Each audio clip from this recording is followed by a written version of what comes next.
Do you also feel medical subjects are too bulky, confusing, and exam time becomes a nightmare? Don't worry, I am here to make it simple for you. Let me introduce you StudyMed Simplified, a channel made to help you learn medicine in an easy and exam-oriented way. Here you will find charts, mnemonics, tricks to clear your concept with quick revision notes. What you will get here: easy notes explained in simple words, exam tips at the end of each video, study strategies, memory hacks, and a lot more. Let me give you an example. Reasons for obtaining consent. Consent लेना medical practice में क्यों ज़रूरी है?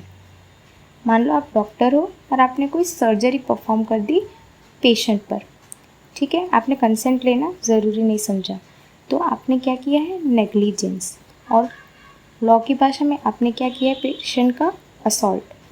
तो consumer के पास और patient के पास right है कि वो कंज्यूमर प्रोटेक्शन एक्ट के तहत आप पर केस कर सकते हैं, ठीक है।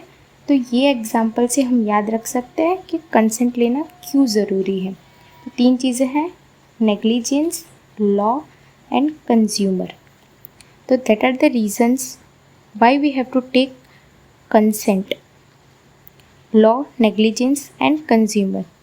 आप ऐसे भी याद रख सकते हो, और क्विक रिवीजन टिप भी है LNC: law, negligence and consumer. From upcoming videos, I will be starting a forensic medicine simplified series. So stay tuned. Don't forget to like, share and subscribe. मिलते हैं अगले वीडियो में, तब तक के लिए हैप्पी लर्निंग।